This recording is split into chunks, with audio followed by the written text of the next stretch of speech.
Hi everyone, welcome to digital GK classes. तो अभी आपको पता है कि 2 से 3 दिन बीच में हम लोगों ने सीटेट के प्रीवियस ईयर क्वेश्चंस की प्रैक्टिस की है, जो कि 21 जनवरी को एग्जाम हुआ था। इसको हम लोगों ने डिटेल में एक्सप्लेनेशन के साथ किया। अगर आपने नहीं देखा है तो आप प्लीज़ जाकर यूट्यूब पे 1 बाय 1 क्लासेस देख सकते हो, डिजिटल जीके क्लासेस पे ही। एंड इसकी प्लेलिस्ट भी बनी हुई है। बहुत सारे लोग जो है सोशल साइंस के जो है थ्योरी पोर्शन का नोट्स मांग रहे हैं एंड प्रीवियस ईयर क्वेश्चन, तो व्हाट्सअप नंबर पर आप मैसेज करके ले सकते हो। डिटेल में एक्सप्लेनेशन है, प्लस सबसे अच्छी बात है कि हर एक लाइन से एग्जाम में क्वेश्चन पूछा हुआ है। ठीक है, हिंदी इंग्लिश दोनों मीडियम में है। नंबर आपको स्क्रीन पे एंड कमेंट सेक्शन मिल जाएगा। अब ये आज की जो हमारी क्लास है, ये ज्योग्राफी की, इसमें आप देखिए यहाँ पर ये हमारा चैप्टर 4 है। ठीक है, उद्योग। क्लास 8 का हम कर रहे हैं, ऑलरेडी 6 7 हो चुका है। इसमें केवल एक चैप्टर बाकी है, 5th। ठीक है, उसके बाद से हमारा ज्योग्राफी कंप्लीट, देन आपका पॉलिटी स्टार्ट। और पॉलिटी के चैप्टर्स तो बहुत ही छोटे छोटे हैं। कुछ 1-2 चैप्टर्स तो ऐसे हैं जिसमें बस कहानी ही कहानी है। मुश्किल से 15 दिन में आपका पूरी पॉलिटी भी कंप्लीट। और कुछ लोग नए एनसीईआरटी की क्लासेस के बारे में पूछ रहे थे, तो मैंने सोचा कि एक बार ये पहले कंप्लीट हो जाए, क्योंकि बीच में एक नई थ्योरी स्टार्ट हो जाती है तो बहुत सारे लोग कंफ्यूज हो जाते हैं। तो एक बार आपका ज्योग्राफी कंप्लीट हो जाए, देन हम कोई नई चीज़ स्टार्ट करेंगे। ठीक है, तो चलिए स्टार्ट करते हैं। और ये चैप्टर आपका बहुत लेंदी है। बेसिकली क्या हुआ है कि नई एनसीईआरटी में इन्होंने बहुत सारे चैप्टर्स को मर्ज कर दिया है, तो इसको हम इसलिए 2 दिन में करेंगे, क्योंकि अलग अलग टॉपिक्स हैं।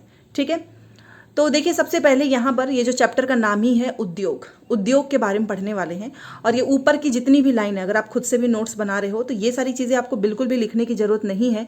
देखिए स्मार्टली पढ़ाई करो। यहाँ पर भी मैं आपको सिर्फ वही चीज़ें पढ़ाती हूँ जो कि एग्जाम में पूछा जाता है, बेसिकली सीटेट के पॉइंट ऑफ व्यू से। ठीक है, और यहाँ पर आप देखिए ये सारी चीज़ें आपको बिल्कुल भी नहीं लिखनी है। जो एग्जाम में क्वेश्चंस पूछे जाते हैं वो यहाँ से हैं, जो कि मैंने हाईलाइट किया है यहाँ पर। देखिए अच्छा, इसमें समझने के साथ साथ आपको याद ज़्यादा करना है। ये ऐसा चैप्टर है क्योंकि डेफिनेशंस पूछे जाते हैं, एग्जाम्पल्स पूछे जाते हैं।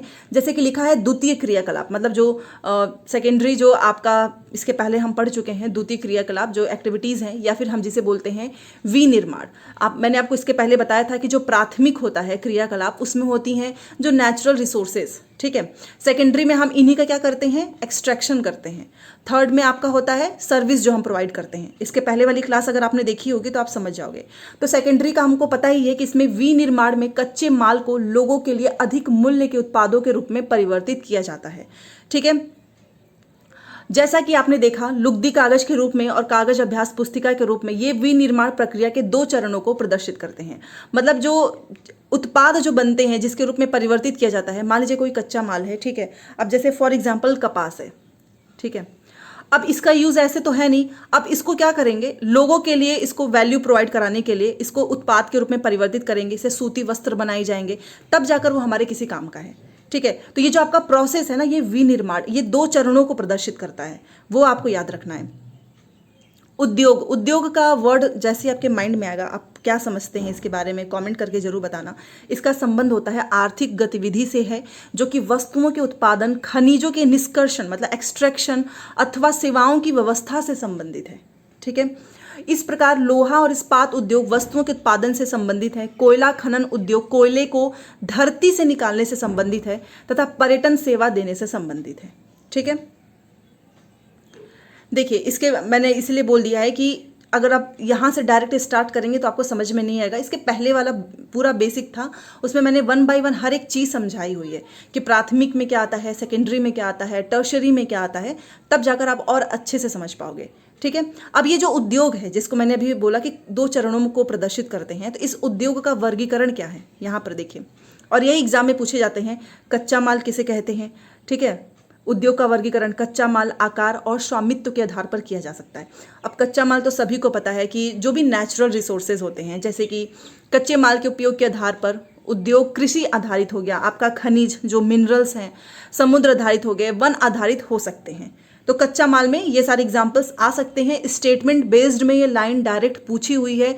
जब ये चैप्टर कंप्लीट हो जाएगा तो मैं आपको प्रीवियस ईयर क्वेश्चंस भी दिखाऊंगी। ठीक है, तो ये डेफिनेशन आपको याद रखना है। अब ये कच्चा माल हमने देख लिया, तो इसमें और भी क्या क्या चीज़ें आएंगी उसे देखिए।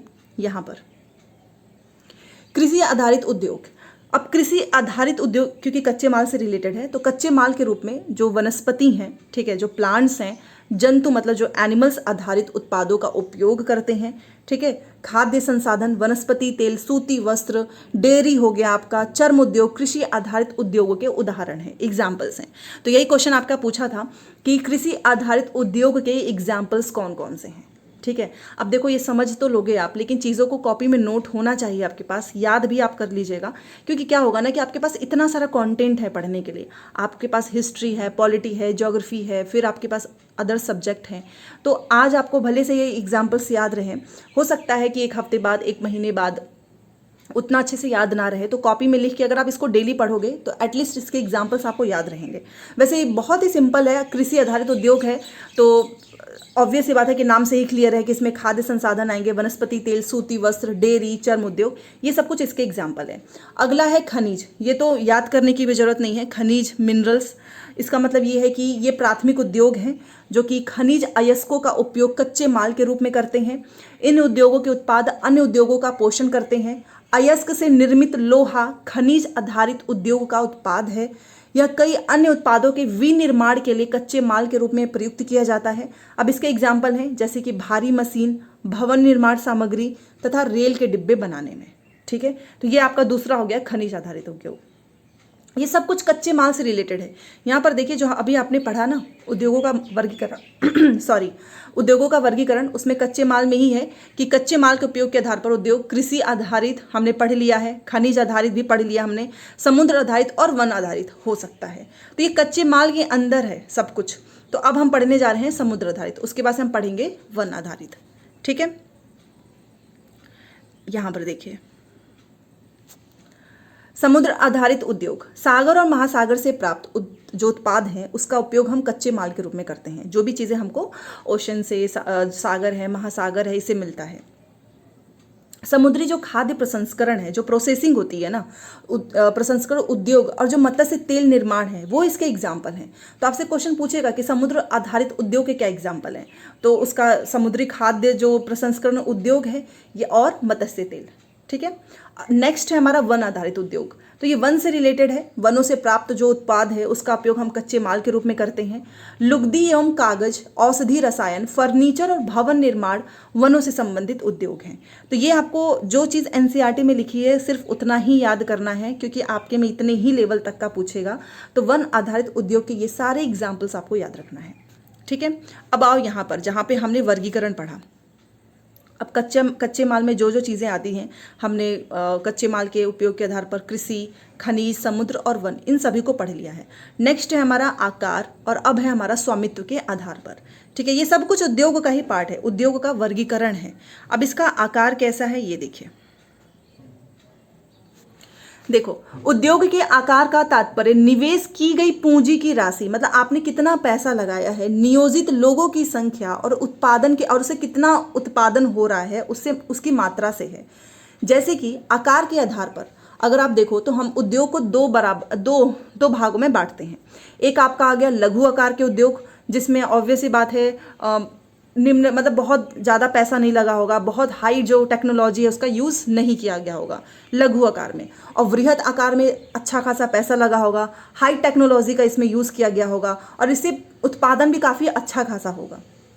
तो आकार के आधार पर लघु आकार के उद्योग हैं और वृहद आकार के उद्योग, ठीक है। अब लघु आकार में क्या क्या आता है वो देखिए। कुटीर या फिर घरेलू उद्योग छोटे पैमाने के उद्योग हैं जिसमें दस्तकारों के द्वारा उत्पादों का निर्माण, मतलब जिसमें लोग जो हैं कोई भी चीज़ का निर्माण अपने हाथों से करते हैं, जैसे कि आप यहाँ पर फोटो में देख सकते हो, ठीक है। टोकरी बुनाई हो गई, हाथ से ही करते हैं, मिट्टी के बर्तन बना रहे हैं, कोई भी चीज़ जो कि हैंडमेड होती है, ये कुटीर उद्योगों के उदाहरण हैं, ठीक है। बड़े पैमाने के जो उद्योग होते हैं जो कि बड़ी मात्रा में वस्तुओं का उत्पादन करते हैं, ठीक है, उनकी तुलना में जो छोटे पैमाने के उद्योग हैं वो कम पूंजी व प्रौद्योगिकी का उपयोग करते हैं। अभी मैंने आपको बताया कि जो बड़े पैमाने के उद्योग होते हैं उसमें अच्छा खासा पैसा लगता है, हाई टेक्नोलॉजी का यूज़ होता है, एंड उसके कंपेयर में जो छोटे पैमाने के उद्योग होते हैं उसमें पैसे भी कम लगते हैं, मोस्टली चीज़ें हाथ से बनाई हुई होती हैं, टेक्नोलॉजी का यूज़ भी कम करते हैं, ठीक है। बड़े पैमाने के उद्योगों में पूंजी का निवेश अधिक और हाई टेक्नोलॉजी, मतलब हाई लेवल की जो टेक्नोलॉजी होती है उसका यूज़ करते हैं, ऑनलाइन मार्केटिंग, ये सारी चीज़ें। रेशम बुनाई और जो फूड प्रोसेसिंग उद्योग है ये लघु पैमाने के उद्योग हैं, ठीक है। तो ये भी आपसे क्वेश्चन पूछेगा कि लघु जो आकार के उद्योग हैं उसका एग्जाम्पल क्या है, तो आपको याद रखना है कि रेशम बुनाई और खाद्य प्रक्रमण उद्योग, ठीक है। और जो बड़े पैमाने के उद्योग हैं जिसे हम वृहद आकार के उद्योग बोलते हैं, इसमें आपका ऑटोमोबाइल, अच्छा खासा पैसा लगता है, अच्छी खासी टेक्नोलॉजी का यूज़ होता है और इससे उत्पादन भी, इसकी मात्रा भी होती है, ठीक है। और भारी मशीनों का उत्पादन, ये बड़े पैमाने के उद्योग हैं, ठीक है। तो ये तो आपको एकदम ही समझने वाला था, नाम से ही क्लियर है, लघु आकार के उद्योग और वृहद आकार के उद्योग। इसमें आपको क्या करेगा, मैच ऑफ द फॉलोइंग में पूछेगा, कुछ एग्जाम्पल्स यहाँ पर लिख देंगे और इसमें पूछेंगे कि ये किस प्रकार के उद्योग हैं, मैच करिए। यहाँ से ऐसे ही क्वेश्चंस पूछे जाएंगे, मैच ऑफ द फॉलोइंग, ठीक है। अब आपने देखा कि हमने क्या क्या पढ़ लिया, हमने कच्चा माल पढ़ लिया, हमने आकार पढ़ लिया, अब हम पढ़ेंगे स्वामित्व के आधार पर, ठीक है। तो अगर आपको समझ में आ रहा है तो प्लीज़ मुझे कमेंट करके बताओ, क्योंकि ये सब कुछ समझने वाला ही है। स्वामित्व के आधार पर उद्योगों को निजी क्षेत्र, राज्य स्वामित्व अथवा सार्वजनिक क्षेत्र, संयुक्त क्षेत्र और सहकारी क्षेत्र में वर्गीकृत किया जा सकता है, ठीक है। निजी क्षेत्र के उद्योगों का स्वामित्व और संचालन या तो एक व्यक्ति द्वारा या व्यक्तियों के समूह द्वारा किया जाता है। तो ये क्वेश्चन आपसे पूछेगा। एक चीज़ बोलना चाहूँगी कि इसके पहले आपने देखे होंगे कि कुछ क्लासेस हमने बाइलिंगुअल किया था, हिंदी इंग्लिश, मतलब मैं इंग्लिश के टर्म्स का भी यूज़ करती थी। तो मेरे पास इतने सारे मैसेज आने लगे कि हम लोग हिंदी मीडियम से हैं तो हम प्लीज़ आप इंग्लिश के टर्म्स यूज़ ना करें। फिर उसके बाद से मैसेज आने लगे कि प्लीज़ आप इंग्लिश टर्म का यूज़ करें। तो प्लीज़ आज आप मुझे कमेंट करके बता दीजिए कि क्या बाइलिंगुअल होना चाहिए या नहीं होना चाहिए, ठीक है। तो निजी क्षेत्र के उद्योगों का जो स्वामित्व है और संचालन या तो एक व्यक्ति के द्वारा होगा या व्यक्तियों के समूह के द्वारा होगा, ठीक है। ये चीज़ क्लियर कर दीजिएगा और लाइक शेयर भी कर दिया करो। मैं तो अब बोलती भी नहीं हूँ, बट प्लीज़ आप लाइक शेयर करके मोटिवेशन बनाए रख सकते हैं ताकि क्लासेस और भी ज़्यादा से ज़्यादा आ सकें आप सभी के लिए। तो ये हो गया हमारा निजी क्षेत्र। अब नाम से ही क्लियर है, सार्वजनिक क्षेत्र, तो कहीं ना कहीं इसका संचालन सरकार के द्वारा होगा, क्योंकि ये सभी के लिए है ना। तो सार्वजनिक क्षेत्र के उद्योगों का स्वामित्व जो है और संचालन किसके द्वारा होगा, सरकार के द्वारा होगा। जैसे कि आप देख सकते हो जो हिंदुस्तान एरोनॉटिक्स लिमिटेड और steel authority of India limited, ये क्या है, ये सार्वजनिक क्षेत्र के उद्योग हैं और इसका संचालन किसके द्वारा हो रहा है, गवर्नमेंट के द्वारा, ठीक है। और संयुक्त, यहाँ पर आप एक चीज़ क्लियर रखिएगा, ये देखिए हमने क्या क्या पढ़ लिया, निजी क्षेत्र, ये हमने देख लिया कि या तो संचालन इसका एक व्यक्ति के द्वारा होगा या व्यक्तियों के समूहों के द्वारा होगा। उसके बाद से हमने पढ़ा सार्वजनिक क्षेत्र, जिसे आप राज्य स्वामित्व भी बोलते हैं, इसका संचालन होता है गवर्नमेंट के द्वारा, जिसके एग्जाम्पल अभी हमने देखा। अब हम देखने वाले हैं संयुक्त क्षेत्र, उसके बाद और सहकारी क्षेत्र, ठीक है। देखो, संयुक्त क्षेत्र के उद्योगों का जो स्वामित्व है और संचालन वो राज्य और व्यक्तियों अथवा व्यक्तियों के समूहों द्वारा होगा। ये चीज़ ध्यान रखिएगा, जो संयुक्त क्षेत्र है उसका संचालन राज्य के द्वारा भी हो सकता है, व्यक्तियों के द्वारा, या फिर ग्रुप ऑफ पीपल, इनके द्वारा भी हो सकता है। जैसे कि इसके एग्जाम्पल है मारुति उद्योग लिमिटेड, संयुक्त क्षेत्र के उद्योग का उदाहरण है। क्वेश्चन डायरेक्ट ऐसे पूछा था कि जो मारुति उद्योग लिमिटेड है ये किस क्षेत्र का एग्जाम्पल है, तो ये है संयुक्त क्षेत्र के उद्योग का, ठीक है। उसके बाद से जो सहकारी क्षेत्र है, सहकारी क्षेत्र के उद्योगों का जो स्वामित्व है और संचालन, ये कच्चे माल के उत्पादक या फिर पूर्तिकार, कामगार अथवा दोनों के द्वारा होता है। तो सहकारी, आपने देखा कि संयुक्त का जो है संचालन राज्य, व्यक्ति या फिर व्यक्तियों के समूहों के द्वारा हो रहा है। सिमिलरली जो सहकारी क्षेत्र है उसके उद्योगों का जो स्वामित्व है या फिर संचालन है वो कच्चे माल के जो उत्पादक हैं या फिर जो कामगार हैं या फिर इन दोनों के द्वारा होता है, ठीक है। इसके एग्जाम्पल आप देख सकते हो, आनंद मिल्क यूनियन लिमिटेड एवं सुधा डेयरी, ये सहकारी उपक्रम के उत्तम उदाहरण हैं। यहाँ से क्वेश्चन ऐसे ही पूछा था, जैसे ये लिखा था कि आनंद मिल्क यूनियन लिमिटेड, ठीक है, मारुति उद्योग लिमिटेड, ये किसके एग्जाम्पल हैं। तो अगर आपको पता ही नहीं होगा कि ये संयुक्त का एग्जाम्पल है कि सहकारी का एग्जाम्पल है, तो आप कैसे सही कर पाएंगे, ठीक है। ये आप देख सकते हो सहकारी क्षेत्र में सुधा डेयरी, ठीक है। अब ये देखिए,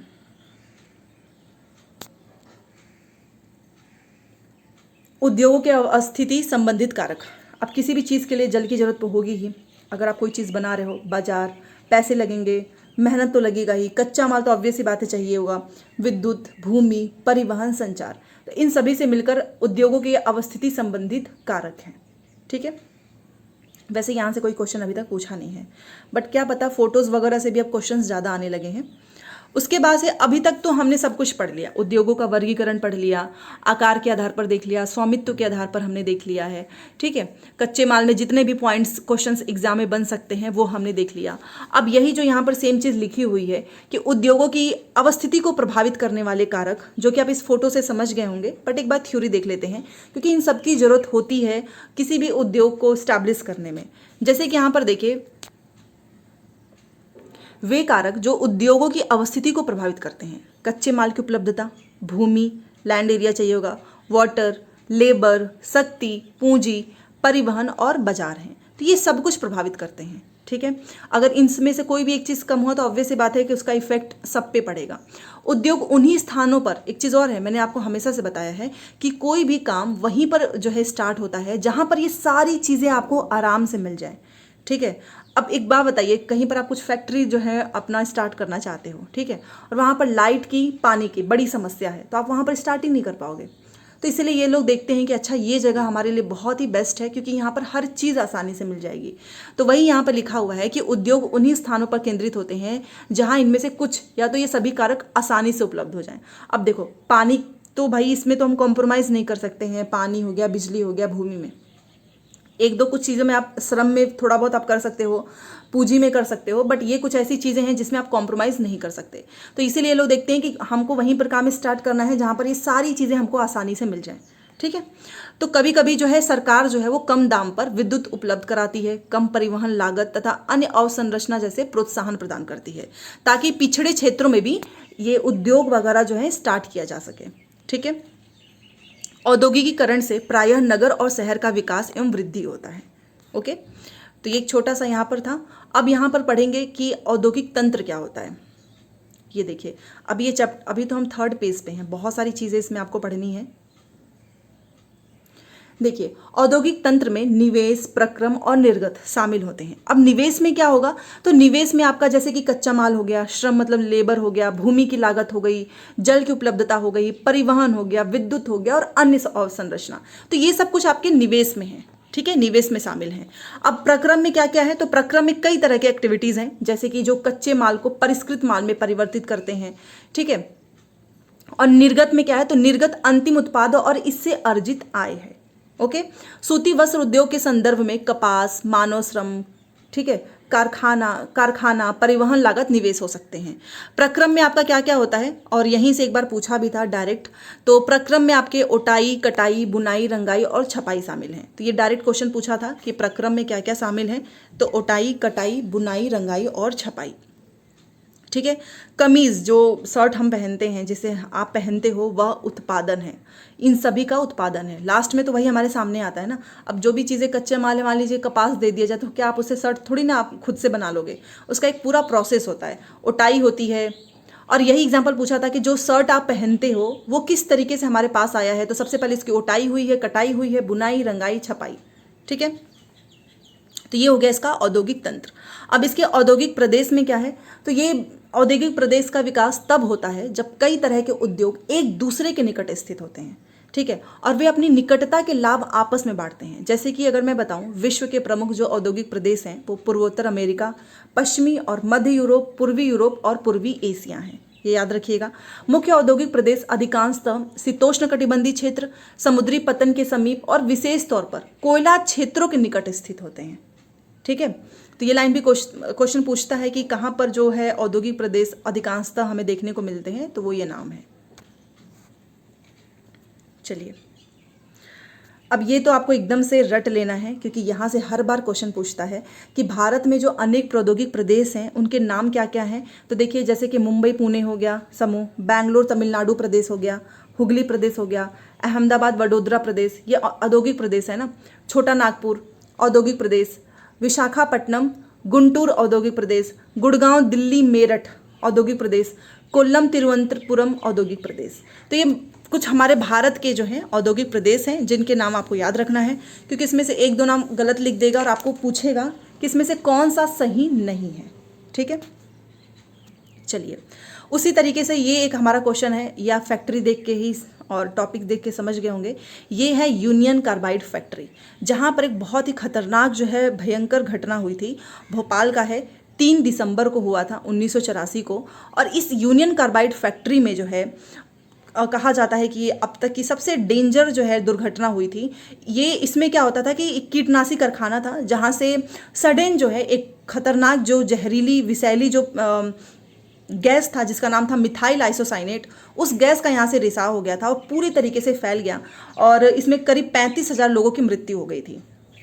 जो लोग बच गए हैं ना, आज भी उनमें से बहुत सारे ऐसे लोग हैं जो कि अंधापन, प्रतिरक्षा तंत्र इससे जो है पीड़ित हैं। तो ये क्वेश्चन आपसे बार बार पूछेगा कि कौन सी गैस का रिसाव हुआ था जो ये भोपाल में हुआ है, तो उस गैस का नाम है मिथाइल आइसोसाइनेट। और किस फैक्ट्री से हुआ था, तो वो है यूनियन कार्बाइड फैक्ट्री।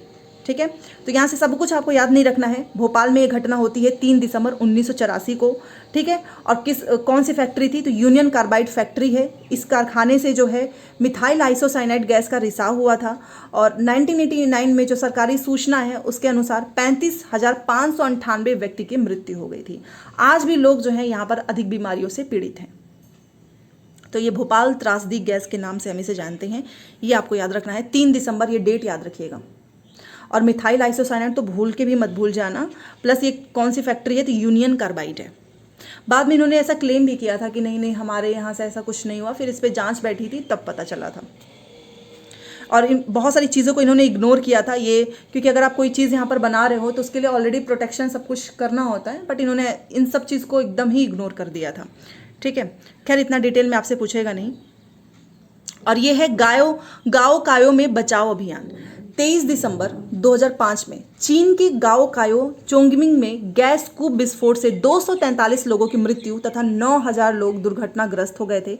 इन स्थानों से 64,000 लोगों को विस्थापित किया गया था। कई लोग विस्फोट के बाद भाग नहीं पाए, उसके कारण वो मर गए। वे जो समय पर भाग पाए उनकी आंखें, त्वचा और फेफड़े गैस से जो है खराब हो गए थे। ठीक है, चलिए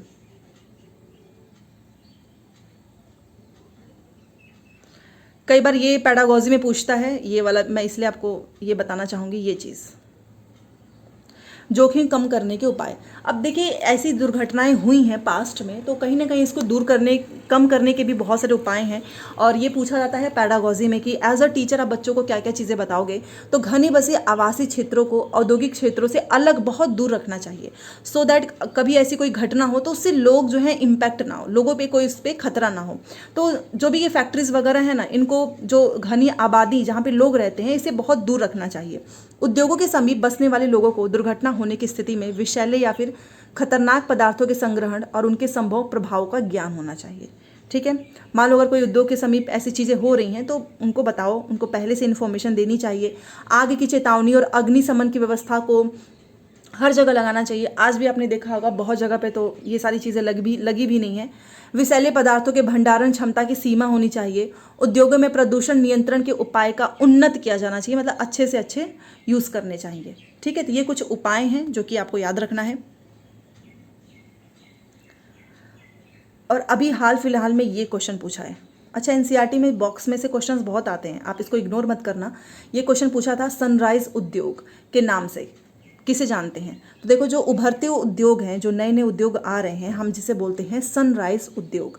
इसमें क्या क्या आता है उसके एग्जाम्पल्स याद रखो। इसमें आपकी टेक्नोलॉजी आती है, प्रौद्योगिकी, स्वास्थ्य लाभ मतलब हेल्थ से रिलेटेड, ठीक है, सत्कार तथा ज्ञान से संबंधित उद्योग शामिल है, जिसे हम बोलते हैं सनराइज उद्योग।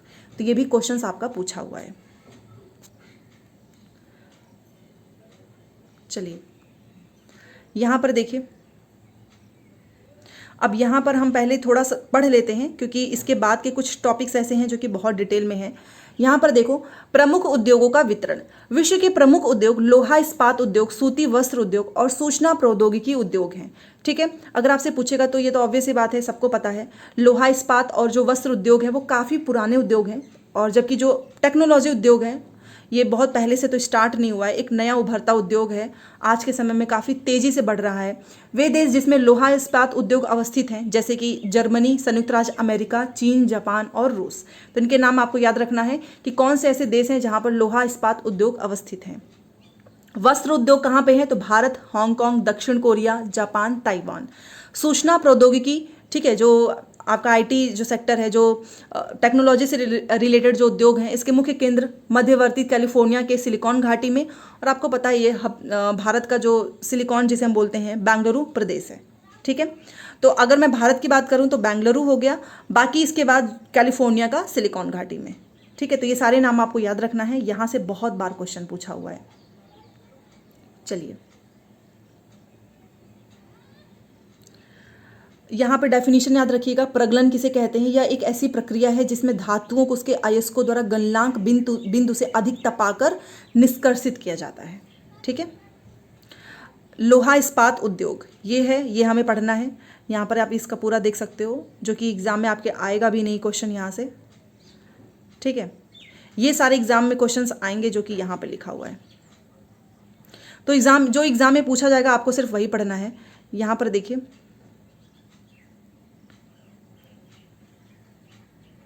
यहाँ पर जो भी चीज़ें लिखी गई हैं वो सारे इसके प्रोसेस को बताया गया है, और एग्जाम में कभी भी इसके प्रोसेस किस तरीके से बनाया जाता है, लोहा वगैरह, ये आपसे पूछेगा भी नहीं, तो आप इसको इग्नोर कर देना। और अभी तक तो यहाँ से एक भी क्वेश्चन नहीं पूछा हुआ है। ये भी आपको बिल्कुल भी नोट्स में नहीं लिखना है, क्योंकि कई लोगों को समझ में नहीं आता है कि नोट्स किस तरीके से बनाएं। जो आपसे पूछा जाएगा वो ये है, महत्वपूर्ण इस्पात उत्पादक केंद्र।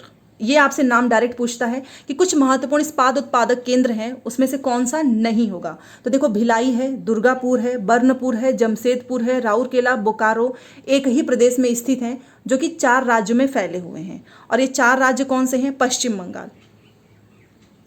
बंगाल, झारखंड, उड़ीसा और छत्तीसगढ़।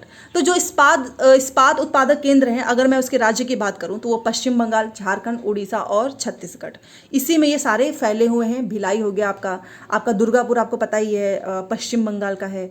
फिर आपका जमशेदपुर हो गया, राउरकेला हो गया, बोकारो। ठीक है, भद्रावती और विजयनगर कर्नाटक में, विशाखापट्टनम आंध्र प्रदेश में और सलेम तमिलनाडु में अन्य महत्वपूर्ण इस्पात केंद्र हैं जो कि स्थानीय संसाधनों का उपयोग कर रहे हैं। एग्जाम में पूछा था कि सलेम कहाँ पे, किस राज्य में है, तो सलेम आपका तमिलनाडु में है, विजयनगर आपका कर्नाटक में और विशाखापट्टनम आंध्र प्रदेश में। तो ये इस तरीके से आपको पेयरिंग में याद रखना है चीज़ों को। ठीक है, तो बस ये इतना इंपॉर्टेंट था उस पूरे पैराग्राफ में। अब यहाँ पर देखिए, ये जो जमशेदपुर वाला है ये भी पूरा प्रोसेस है, इसमें से क्या पूछेगा वो आपको ध्यान रखना है। 1947 से पूर्व भारत में केवल एक इस्पात का कारखाना था, और वो था आपका टिस्को, जिसे हम बोलते हैं Tata iron and steel company limited. यह निजी स्वामित्व में था, मतलब एक व्यक्ति या फिर ग्रुप ऑफ पीपल के द्वारा स्टार्ट किया गया था। स्वतंत्रता के बाद सरकार ने यह कार्य फिर अपने हाथ में ले लिया और बहुत जगह पे लोहा इस्पात जो है स्थापित किए। झारखंड में ये वाली लाइन पूछी हुई है, झारखंड में स्वर्ण रेखा और खरकई नदियों के संगम के समीप साकची में सन 1907 में टिस्को की शुरुआत की गई थी। तो यही लाइन आपका एग्जाम में पूछा हुआ है कि टिस्को की शुरुआत कहाँ पर और कब किया गया है। बाद में साक्षी का नाम बदलकर जमशेदपुर रखा गया है। ठीक है, भौगोलिक रूप से जमशेदपुर देश में लोहा इस्पात केंद्र के रूप में सर्वाधिक सुविधाजनक स्थान पर है। ठीक है, तो ये पूरी की पूरी लाइन आपको याद रखनी है, इतनी।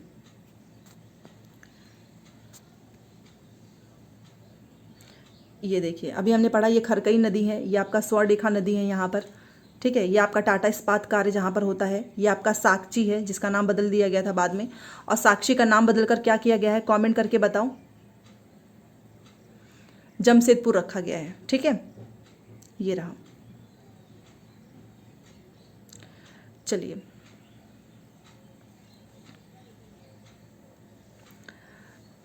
इसको आज ही कंप्लीट कर देते हैं, क्योंकि इसमें ज़्यादा कुछ है नहीं। जो पढ़ना है इंपॉर्टेंट चीज़ें वो हमने ऑलरेडी पढ़ ली है। बाकी वही सारा प्रोसेस है कि किस तरीके से बनाया जाता है, ये जो कि प्रोसेस बिल्कुल भी एग्जाम में आपके नहीं पूछा जाएगा। ठीक है, चलिए, अब जो एग्जाम में पूछा जाएगा वो याद रखना है। यहाँ पे एक बार देखिएगा कि साक्षी को कई कारणों से इस्पात संयंत्र स्थापित करने के लिए चुना गया था। यह स्थान बंगाल नागपुर रेल मार्ग पर काली माटी स्टेशन से मात्र 32 किलोमीटर की दूरी पर था। यह स्थान लौह कोयला और मैग्नीज निक्षेपों के साथ साथ कोलकाता के निकट भी था, जहाँ पर एक बड़ा सा मार्केट उपलब्ध था। टिस्को को झरिया कोयला क्षेत्रों से कोयला और उड़ीसा तथा छत्तीसगढ़ से लौह, चूना पत्थर, डोलोमाइट और मैग्नीज प्राप्त होता है। ये मैंने इसलिए आपको ऊपर से पढ़ाया क्योंकि ये लाइन पूछी हुई है कि लौह, चूना पत्थर, डोलोमाइट और मैग्नीज कहाँ से प्राप्त होता है, छत्तीसगढ़ से। ठीक है, और जो टिस्को को झरिया कोयला क्षेत्र से कोयला और उड़ीसा तथा छत्तीसगढ़ से लॉयस्क, चूना पत्थर, डोलोमाइट और मैग्नीज प्राप्त होता है। खरकई और स्वर्णरेखा नदियों से पर्याप्त जल की आपूर्ति होती है। सरकारी प्रोत्साहनों से इसे पर्याप्त पूंजी उपलब्ध हुई। जमशेदपुर में टिस्को की स्थापना के बाद वहाँ पर और भी अलग अलग औद्योगिक संयंत्र स्थापित हुए। तो यहाँ से जो चीज़ है वो ये वाली लाइन है, इतनी आपको याद रखनी है। ठीक है, चलिए